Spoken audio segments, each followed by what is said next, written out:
الذي أرسله بالحق بشيرا ونذيرا وداعيا إلى الله بإذنه وسراجا وقمرا منيرا فقد قال الله تعالى في كلامه المجيد وبرهانه التوحيد সবাই মিলে পড়েন আউযু বিল্লাহি মিনাশ শাইতানির রাজিম বিসমিল্লাহির রহমানির রহিম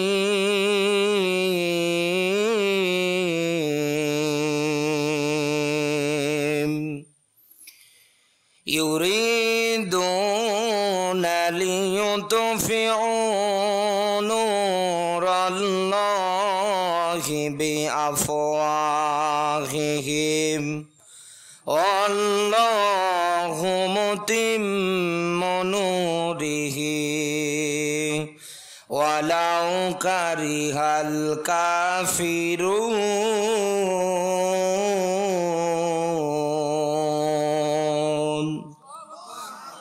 সাদাকাতা ইয়া রাব্বানা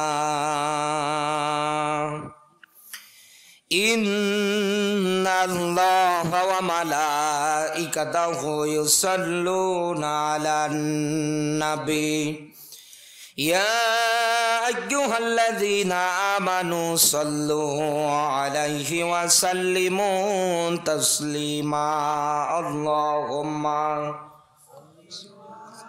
এবারে সাউন্ড আর ইকো বাড়াও সুবহানাল্লাহ।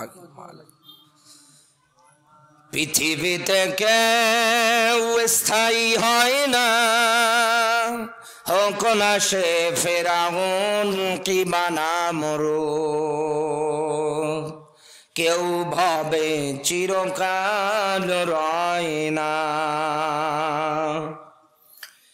পৃথিবীতে কেউ স্থায়ী হয় না, হোক না সে ফেরাউন কিংবা নমরুদ, কেউ ভাবে চিরকাল রয় না।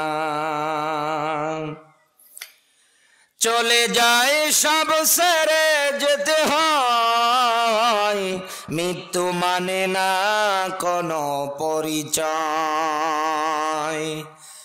সব রাজা মহারাজা আর মহাবীর,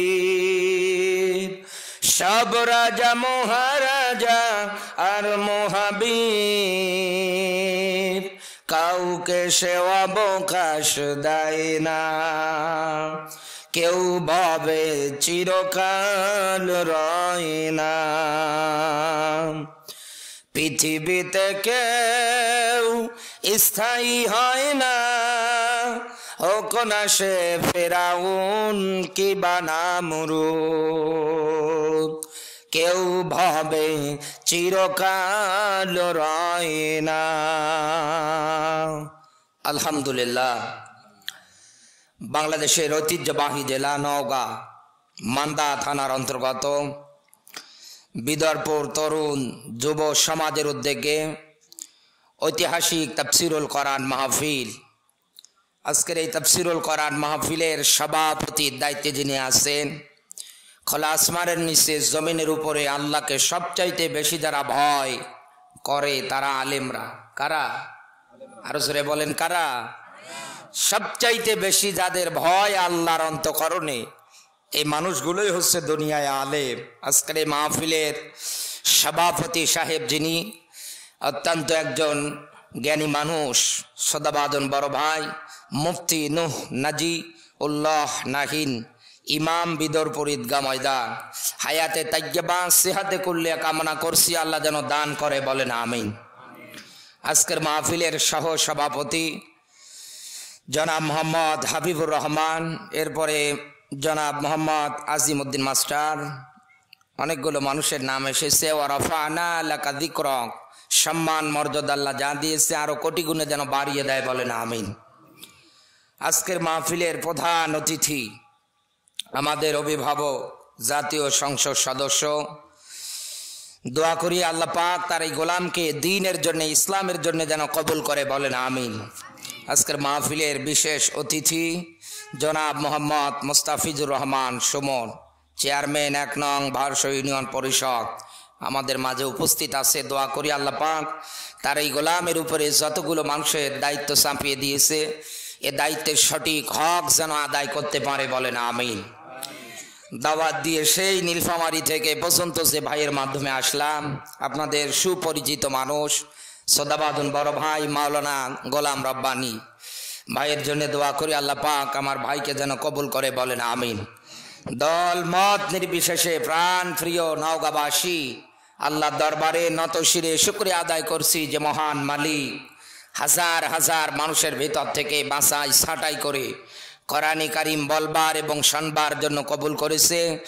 খুশি হয়ে মালিকের দরবারে শুকরিয়া আদায় করে বলছি আলহামদুলিল্লাহ। কোরআনের আয়োজনে আমরা সবাই খুশি তো? সবাই খুশি? এ পৃথিবীতে কোরআনের জন্য, ইসলামের জন্য যে সম্পদ টাকা পয়সা আপনি যদি খরচ করতে পারেন, এটার পিছনে যদি আপনি লেগে থাকতে পারেন, যতটুকুন সময় সম্পদ টাকা পয়সা আপনি ব্যয় করবেন, কিয়ামতের দিন আল্লাহর সামনে দাঁড়িয়ে এগুলোর হিসাব দেওয়া লাগবে না। সুবহানাল্লাহ বলা যায় না? নবীজি হাদিসে জানিয়েছে 3টা জায়গায় খরচ করলে কিয়ামতের দিন আমার আল্লাহ পাক হিসাব নেবে না। তার 1 নম্বরে আল্লাহর রাস্তায় যদি খরচ করে, 2 নম্বরে আহাল বর্ডার অধীনস্থ যারা আছে এদের পিছনে যদি খরচ করেন কিয়ামতে আল্লাহ হিসাব নেবে না। 3 নম্বরে জ্ঞান অর্জন করার জন্য টাকা পয়সা যদি আপনি খরচ করেন কিয়ামতের দিন আমার আল্লাহ এগুলোর হিসাব নেবে না। এই বাদ দিয়ে অন্য কোন জায়গায় যদি আপনি খরচ করেন টাকা পয়সা, সময়, এমনকি হাত, এই পা, মাথা থেকে শুরু করে পায়ের আঙ্গুল পর্যন্ত যত কিছু পেয়েছে এইগুলো যদি আপনি ওই কাজগুলোতে ব্যয় করেন কিয়ামতের দিন 1 কদম সামনেও যেতে পারবেন না, পিছনেও আসতে পারবেন না। আপনাকে জায়গায় দাঁড়িয়ে থাকা লাগবে। এজন্য হিসাব নিকাশ করে দুনিয়ায় আপনি আপনার জীবনটা চালা। দুনিয়ার মানুষ যদি বুঝতো যে আমি মরণের পরে আল্লাহর সামনে একদিন দাঁড় হব, আল্লাহ যদি আমার জিজ্ঞাসা করে, ওই আব্দুল্লাহ দুনিয়ায় 60 বছরের হায়াত পেয়েছিলে, কেমনে কাটিয়েছে বলো তো? এখানে আমরা যারা বসে আছি জবাব দেওয়ার মতো কি অপশন আমাদের আছে? আছে? অনেক মানুষ আমরা বসে আছি সুদ খাই, অনেক মানুষ বসে আছি আমরা কোরআনের বিরুদ্ধে কথা বলি, অনেক মানুষ বসে আছি কোরআনের আইন বাস্তবায়ন হোক এটা চাই না। এই কথা বলেন না কেন? এই ক্যাটাগরির লোক এই নওগাঁ মান্দায় নেই? হাজার হাজার মানুষ আজ আপনি মিলিয়ে দেখবেন এই ক্যাটাগরিতে। এই মানুষগুলোর কাছে গিয়ে যদি আপনি ডাক দিয়ে বলেন, ভাই আপনি আপনার জবান দিয়ে ঘোষণা দেন ওয়াকালা ইন্নানি মিনাল মুসলিমিন, আপনি বলছেন যে আল্লাহ আমি একজন মুসলমান, এটা জবান দিয়ে আপনি স্বীকারও করে নিচ্ছে, আপনার নামের আগে পর্যন্ত আপনি লিখে দিয়েছেন মোহাম্মদ। এক কথা বলেন না কেন? আছে না? আছে না? নামের আগে মোহাম্মদ আছে না? মোহাম্মদ অমুক, মোহাম্মদ তমুক, এরকম হাজারো লেখা আমরা দেখতে পাই। মুসলিম শব্দের অর্থ হচ্ছে আত্মসমর্পণকারী, স্যালেন্ডারকারী। দুনিয়ায় কোন মানুষ যদি বলে আমি মুসলমান, ওকে আল্লাহর কিতাবের নিয়ম নীতির কাছে আত্মসমর্পণ করা লাগবে, স্যালেন্ডার করা লাগবে, মেনে নেওয়া লাগবে। কিন্তু দুঃখের বিষয় ৯৬% মুসলমানের দেশে আজ আমরা সব মানতে পারি, সবগুলোর পিছনে আত্মসমর্পণ করতে পারি, কিন্তু আল্লাহর কোরআনের নিয়ম নীতির কাছে আজও মুসলমান পরিচয় দেওয়ার পরেও আত্মসমর্পণ করতে পারছেন। কোরআন থেকে কথা বলবেন রাগ করে, কোরআন থেকে কথা বলবেন মন খারাপ করে। আমি আপনার শত্রু না, আমি আবারও বলছি আপনাকে, আমি আপনার শত্রু না। সেই নীলফামারী থেকে আমি এই জায়গায় এসেছি আপনাকে কোরআনে কারিম থেকে আসতে বাস্তব কিছু কথা আপনার জীবনে উঠিয়ে দেওয়ার জন্য।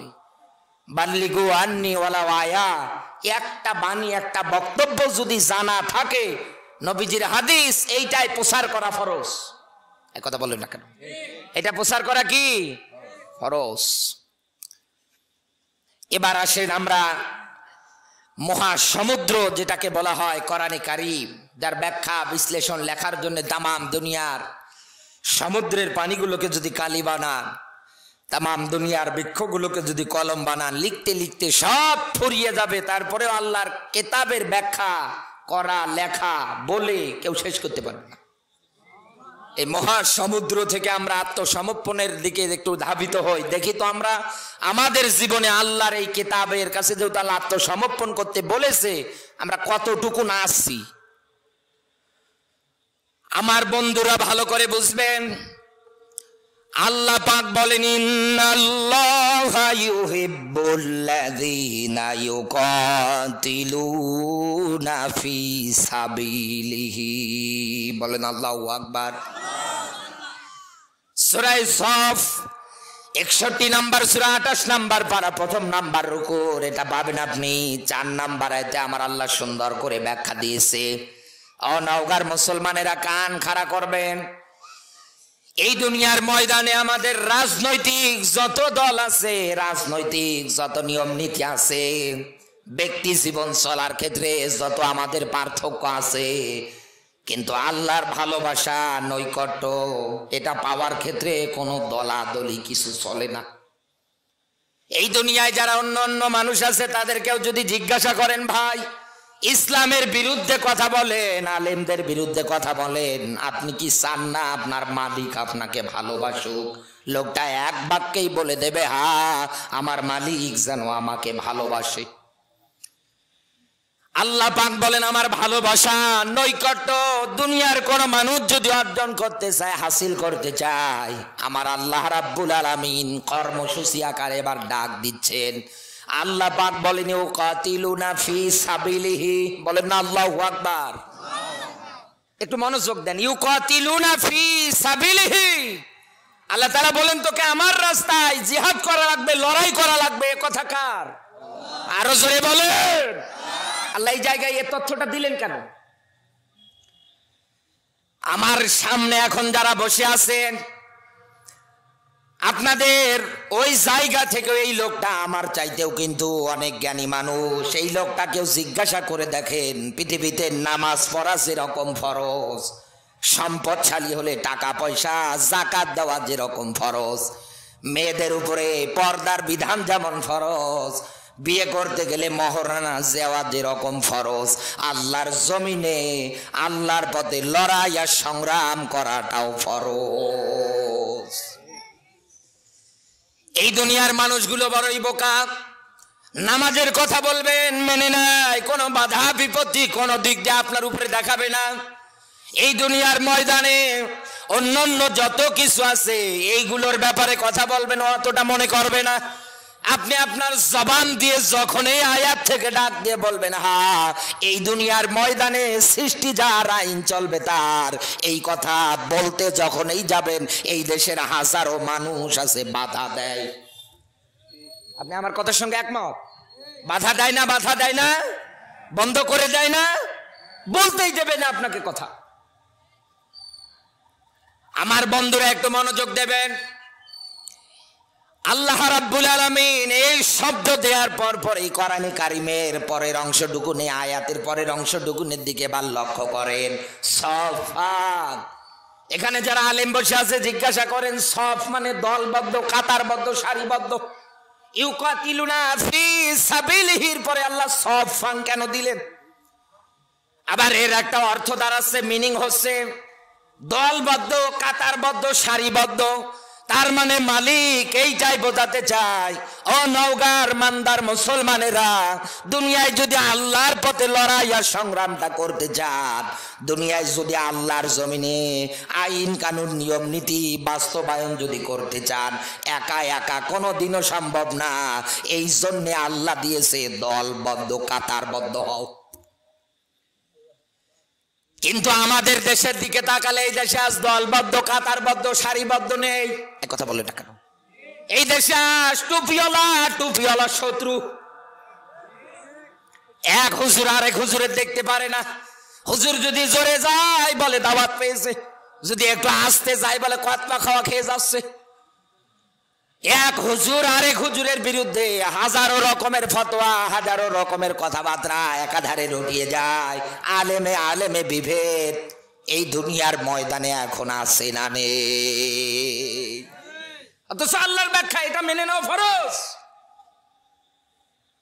আল্লাহ পাক বলেন, আমার রাস্তায় যদি লড়াই করতে চাও, সংগ্রাম করতে চাও, আইন কানুন নিয়ম নীতি বাস্তবায়ন যদি তোমরা করতে চাও, তাহলে তোমাদের দলবদ্ধ হওয়া লাগবে, কাতারবদ্ধ হওয়া লাগবে, সীসা ঢালা প্রাচীরের মতো। সহজেই কেউ যেন তোমাদের উপরে আক্রমণ করে তোমাদের এই সীসা ঢালা প্রাচীরটা ধ্বংস করে দিতে না পারে। এ কথা কার? আরো জোরে বলেন। এ কথা বলেছেন কে? আমার আল্লাহ। এই দুনিয়ার ময়দানের বাস্তব উদাহরণ দিচ্ছে, এবার মেলান। আল্লাহর কোরআনের ভাষা অনুযায়ী আপনাকে হিংসা বিদ্বেষ সব কিছু ভুলে যাওয়া লাগবে, একে অপরের হাতের উপরে হাত রাখা লাগবে, আর নবীজির হাদিস ফলো করা লাগবে। নবীজি জানিয়েছেন প্রত্যেকটা মুসলমান একটা দেহের মতো। এই মুসলমানের একটা দেহের একটা অংশে যদি কেটে যায়, যেরকম না ব্যথা অনুভব হবে, আমার একজন মুসলমান দিনী ভাই কোনো জায়গায় যদি মার খায়, ওই রকম ব্যথা অনুভব হওয়া দরকার। তাম দুনিয়ায় আজ মিলিয়ে দেখেন, ফিলিস্তিনে মার খায় মুসলমান, এক কথা বলেন না কেন? এই বাংলাদেশে মার খায় মুসলমান, একাধারে খেয়েই যাচ্ছে। শুধু আমাদের মধ্যে দলবদ্ধ কাতারবদ্ধ সারিবদ্ধ না থাকার কারণে লিল্লাহে তাকবীর, লিল্লাহে তাকবীর। এমপি মহোদয়ের আগমন, যুব সমাজের পক্ষ থেকে নারায়ে তাকবীর। আল্লাহ পাক তার এই গোলামকে যেন নেক হায়াত দান করে। জোরে বলুন আমিন, আরো জোরে বলেন আমিন।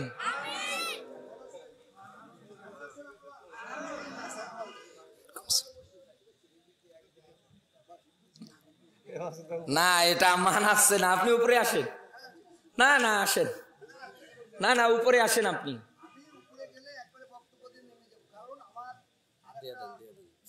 আচ্ছা আপনি আসেন, বক্তব্য দিয়ে কথা বলে চলে যান। আচ্ছা আপনি আসেন, উপরে আসেন, আপনি কথা বলে চলে যান, তারপরে আমি কথা বলছি ইনশাআল্লাহ। আসেন আসেন আসেন, আপনি আসেন।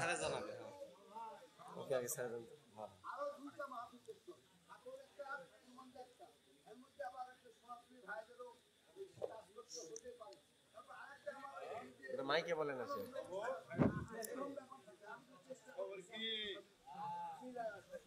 এমপি দেখেছি, এরকম এমপি তো দেখি। হ্যাঁ